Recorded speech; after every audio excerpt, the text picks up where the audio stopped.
Hey folks, so welcome to our first virtual church. We're still figuring it out. The learning curve, I have to say, has been very steep for some of us, including me and Felicia, who have been trying to put this together with the help of a lot of you. So thank you so much for your work as well. But here's what we're going to do today, because this is the first time. We're going to have a short service. This is the announcements portion of the service. We'll have a short worship service. Really won't be that long. And then we'll go, for those who want to, we'll go and do the Zoom chat, which we talked about. But first I want to talk about this part. Now, some of you have been through the tutorial, so I'll be quick. But here's how it would be very helpful for me right now and for us to stay together. So over on the left, if this is all working out properly, there should be a chat box. Who will, future Adam, will have already messaged in the chat box. If you could just post, just say hi, so we know you're here. It's good to know who's around, who's being part of the worship service today. In the same way that if we were here in the church, we'd look around in the pews and we'd see people that we know and people that we don't know, just sort of hanging out in church. If you just post a little hello over there, then we can be like, oh, look who's here watching this with us. It would be nice. So please do. You can also put comments or questions over there that you need to. Or you can just watch the video. But again, please say hi. And then you can just watch the video without having to worry about doing anything else. After we're done, there is right below down here, in the video, there's a little thing you click that says Zoom.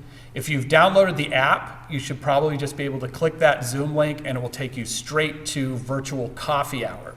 Please mute yourself when you get there. It'll have to be a little moderated. So it's not like we don't have right now the capability to be like, oh, we're gonna break out into little groups. So it's literally like we're all standing in a big circle at coffee hour. So mostly it's just checking in, seeing how each other are doing. There's a chat function over there too, so if you don't want to talk, we just want to type in and say how you are, feel free. I and probably a couple other people will be moderating the chat and sort of keeping things sort of running. And there's a little function where you can raise your hand, not literally in the video because we may not see you, but by your name. Most of you have been through the tutorial, hopefully, and know what's going on. If not, just fake it. We'll all figure this out eventually. It's going to be a little chaotic, but if you want to show up, please do. If you want to be the kind of person who just skips coffee hour, that is also fine. We get it. And, given the situation, where we're all figuring it out, for some of you folks, I think probably just going on and watching a live feed on YouTube is probably enough technology for you for the day. So that's going on, and appreciate you participating as much or as little as you would like. So I also just wanted to really quickly do the announcements. Most announcements are pretty simple. I'm looking at the announcement insert that we were going to use, and a lot of things are no longer relevant because we can't meet. However, I would say that the stewardship campaign is going on. Annetta Pine-Gorman is in charge of that, and there will be emails to you, possibly a solid mailing as well, to just keep you up to speed on that. As you know, the church, it takes money to run our church, and so you're investing in yourself when you give to the church, because we get to do all the cool things we get to do together, and now virtually, but not forever virtually. So, we'll be together again eventually. RE has been canceled, perhaps obviously. The other thing I just wanted to mention is that, we still are going to try to do the 2 workshops that we were going to do after church on the 22nd and the 29th. On the 22nd, Tara will be doing a spiritual practices workshop, and that will be on Zoom, and you'll get a link just like the one below. for people who want to do specifically the spiritual practices workshop. And then the next week, March 29th, will still be closed. I will do the Michael Eric Dyson discussion around Tears We Cannot Stop, a sermon to white America. Same thing, there'll be a little Zoom thing. Maybe we even will arrange it so that you either go into coffee hour or the discussion, which might relieve the strain in both of those. So we're still planning on doing those. And of course, this for the foreseeable future will be what worship looks like, but hopefully the announcements will be shorter. I think that's it. If you're going into Zoom, one thing I may not have mentioned, if you have headphones, bring them. It'll help with the background noise. And I think I already said, please stay muted when you can, when you're not talking, because that will also help to make it work better.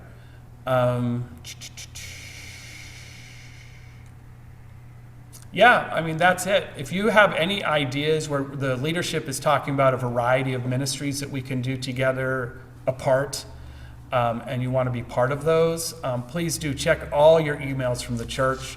If you're on Facebook, please use your Facebook, because we just have so much going on, and there's so many decisions to be made about Palm Sunday and Easter sunrise and Maundy Thursday, that we really just want you to stay connected. And it's unfortunately the only way we can do it right now is through Zoom meetings and emails.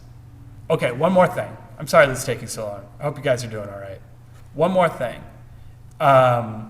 We will be setting up different virtual hangouts through Zoom most likely, so please download the app. It'll make it so much easier for us to connect at various times during the week. So we're thinking about, I'll run them, I'll be there sort of just checking in. Probably one in sort of early evening, sort of before dinner kind of, just popping in for an hour, and probably one during the day. These days haven't been selected yet, so please check your email. Were I a betting man, I would probably say at least one of them will be on Wednesday, if not both. But honestly, this situation has thrown a lot of uncertainty into our schedules. So I'm not sure what's going to work for everybody, and you probably aren't either. So we may change it back and forth. So anyway, those are the announcements.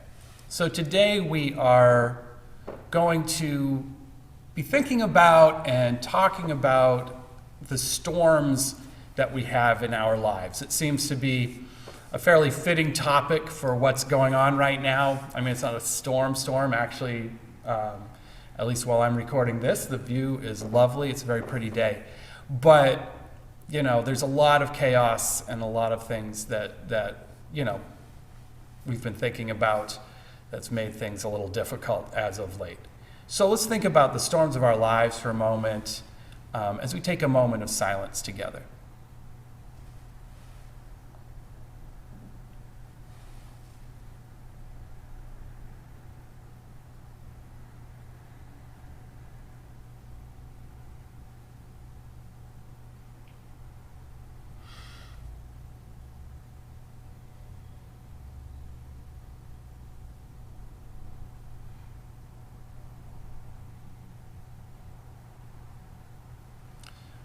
Blessed be.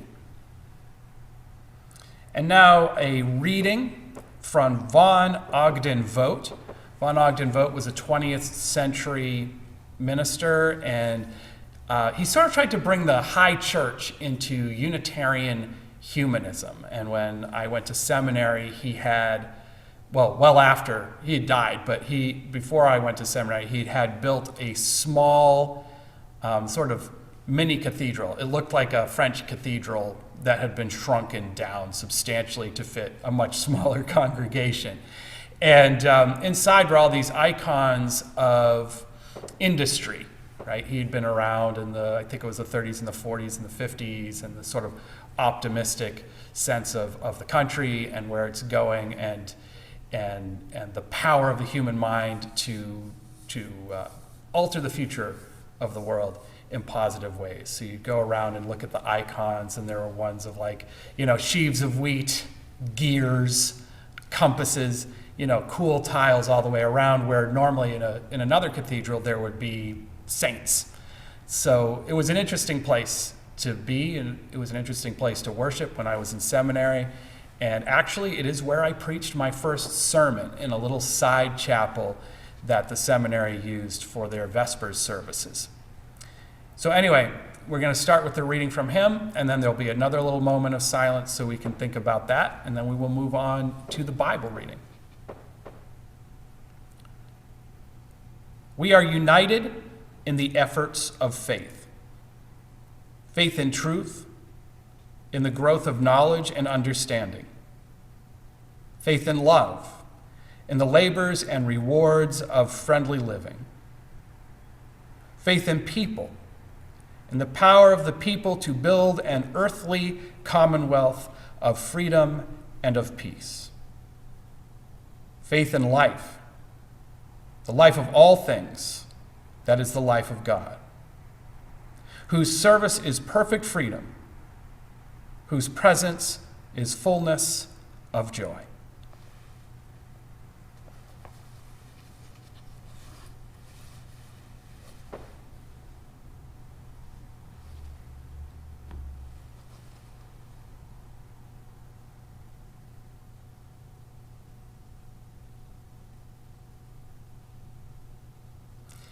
And now a reading from the Gospel of Luke, chapter 8.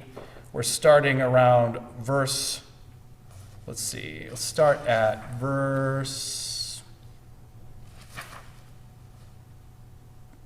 22. One day, Jesus boarded a boat with the disciples and said, "Let's cross to the other side of the lake." So they cast off. As they were sailing, Jesus took a nap.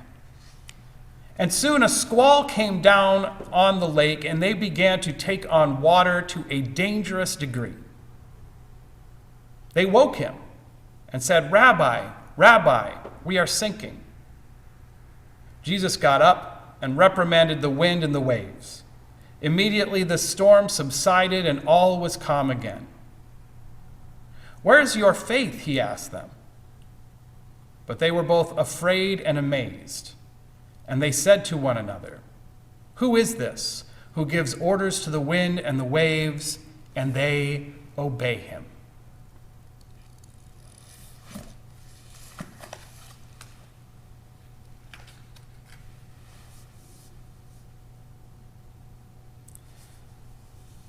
So,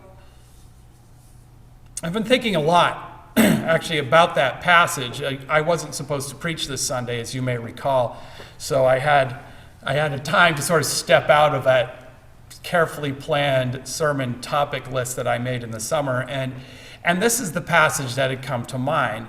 And part of it is because of that image of those disciples, those fisher folk sitting in the boat and in the lake, and they're pulling in their nets. And then suddenly a storm comes up. And I think we can assume, right, it didn't just sort of appear over them and just drop tons of water on their heads, and the wind and the waves and everything just appear. In fact, it would have taken a little bit of time. They're probably too far out, and they can't get back, and they see the clouds coming, and they creep closer and closer, and they're trying to get ready, and they're trying to pull as fast as they can to shore. For some reason, they're not waking up Jesus in the back yet. And that's all something that I think just sort of resonated with me this week because of what's been going on for us, right? Because we're in our own kind of storm right now, right? We're all in our boat. On Monday, it feels like forever ago, but on Monday evening, the parish committee met, and we had a good conversation about what we would do in church, making sure that people wash their hands, and we talked about maybe not having food at coffee hour, but just coffee, and sort of just how to take care of each other. And then on Tuesday, I went and I talked to the Natick clergy. We had a meeting, to talk about coronavirus, and very similar kind of conversation. What will we do? Well, eventually we'll probably have to cancel church, go virtual, but that's sometime in the future. You know, we could see the storm coming, but we couldn't really grasp exactly what was going to happen, right? So we had that meeting, and that ended up pretty well, and we sent out the minutes on Wednesday. But toward the end of the week, the conversations sort of stopped. We learned more about the dimensions of the virus, of our storm. We learned about how you can catch it and how easy it is to put yourself at risk. And by the end of the week, through little stages, you know, first we were like, well, maybe we'll just have coffee at coffee hour. Now we'll have no coffee, but we'll hang out, to, well, we won't have any coffee hour, but we'll be in church and everyone can sit on opposite sides of the room. And then we were like, no, we're going to cancel church. Those of you who've been following the emails know that as late as Thursday morning, when we sent the newsletter columns, we thought that's what we were going to do. But by Thursday evening, given the information we had, we were like, no, storm is here, and we need to do something about that. And I think our response to this situation is a lot like that fisherman's response, right? We always think of the disciples as being slightly incompetent because, you know, it's a funnier story that way. But of course, they were experienced boat people, right? This is what they did for work. They knew what the storm looked like. They knew what the odds were, and they just got stuck. And just like they were probably anxious and maybe even a little bit fearful, we are too. That's just sort of how it is in these situations. But then the question for the Bible passage is really, what do we do about the second part? The part where they're like, oh my God, what are we going to do? And then they wake up Jesus, right? They wake him up. And then Jesus rebukes the storm and it calms down. Now, often when we read this, or when, not us, but when a lot of people read this, they think of this as a miracle story. This is like, wow, Jesus is so powerful. And then maybe they say, well, if you believe in Jesus, then you'll be able to calm the storm. It's sort of a faith healing kind of thing, I guess, in this context. But I don't think we need to take it literally. I think we can be more metaphorical than that. Because when you focus on the disciples, when you focus on the other people in the boat, the issue is less to the cinematic quality of Jesus making the storm stop, and it's a lot more about what their choices are. Because at some point, they stopped trying to fight the storm themselves. They stopped thinking that with all their gifts and all their talents and all their competencies, they could change the way the storm was affecting them in that moment. And in that moment, they phoned a friend, if you want to use an old game show term, right? In that moment, they decided that they couldn't do it themselves, and they sought other support. And that's sort of what we've done as well.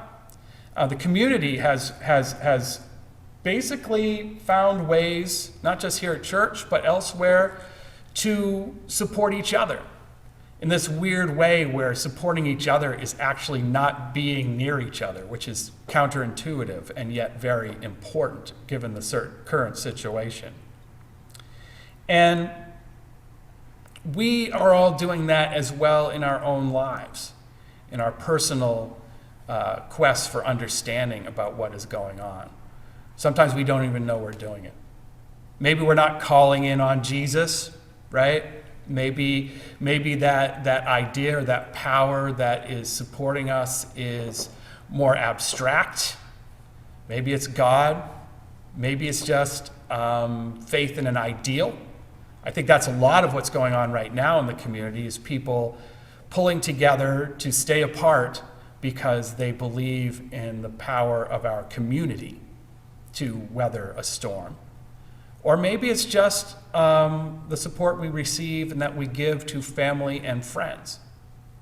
Either way, I think that that moment of calling back to Jesus in the boat is an important part of being a human. And again, we're using Jesus today because it's a church. But being able to not just reach deep within ourselves, but to reach out, even under these difficult circumstances. Reach out with no touching to other people and other ideas, to nature, things that will sustain us during this time. This is a time for us to be grateful for those people in our lives who have been able to be part of our network. And that's something we need to celebrate even now. So let's take a moment here now in silence to be together with this community, virtually, obviously, this community of faith and support, which hasn't gone away, which is still here with us. And as we do this, let's try to think about each other, reaching out with our hearts and our minds. I know the temptation now is to think that, our thoughts and prayers are going, through the screen into little wires and connecting people. If that works for you, that's great. I am a little bit more metaphysical than that myself. But let's take a moment now in silence to be together, even though we are apart.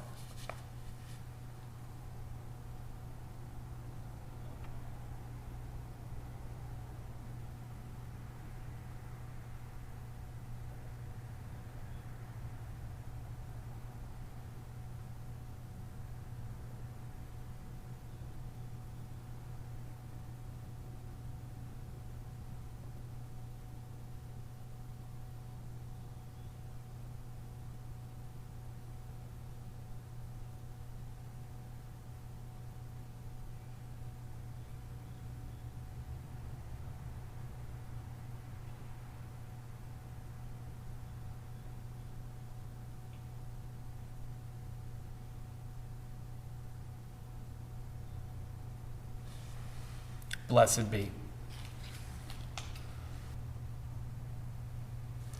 So we do have some music for you. It is a sing-along, and you're going to have to sing really loud because I probably won't be able to hear you from here otherwise. So you're singing through time and space. The song, you'll notice there's nothing to tell you what it is, and that's because we're going to do Michael Row the Boat Ashore. One of the first songs we sang in church on the ukulele, in fact, was Michael Row the Boat Ashore. So I know that you've sung it before. One of the great things about folk music is that most of us kind of know the words, so that's a good thing. So we're going to do that for you, and by we, I mean me and Eamon. Eamon's up here with me today, helping out, figuring out all the video, which is, believe me, a scene. So, here we go. We're going to sing Michael Row the Boat Ashore. I think you know how it goes. We'll try to keep the tempo right, but it's us, and there's no one here in the church, so it's a little weird. Okay. Here we go. Remember, sing loud. No one will hear you. Michael row the boat ashore, hallelujah. Michael row the boat ashore, hallelujah. River Jordan is chilly and cold, hallelujah. Chills the body but not the soul, hallelujah. Michael row the boat ashore, hallelujah.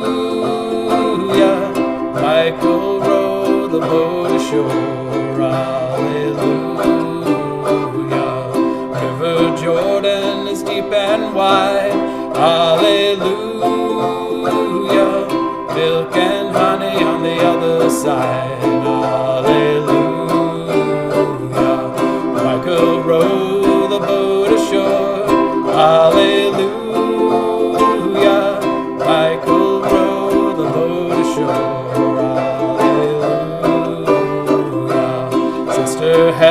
help to trim the sails. Hallelujah.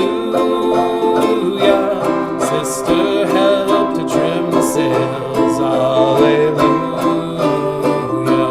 Michael, row the boat ashore. Hallelujah. Michael, row the boat ashore.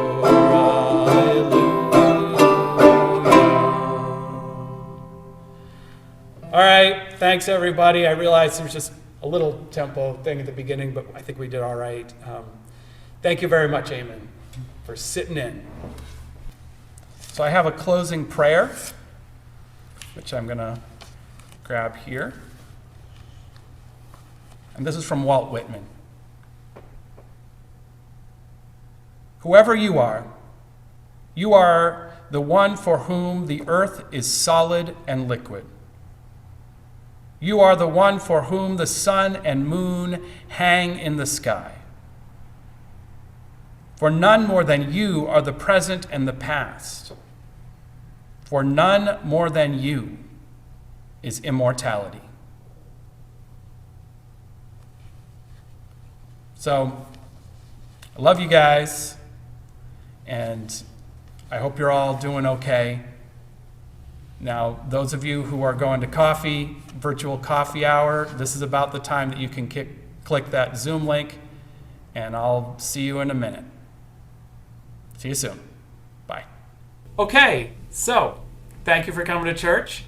That part is over now, and those of you who want to go to the virtual coffee hour, just look down and like I said before, just click on that Zoom. It should go through. It may ask you for to download a Zoom app, which you'll probably need. You might as well, because we'll be using that for other things. And it may ask you for an ID. There's an ID in the comments right under the link. So you just use those numbers and pop those in, and that should get you there. And so if you're going to Zoom, I'll see you soon. If not, have a good rest of the day. And thanks.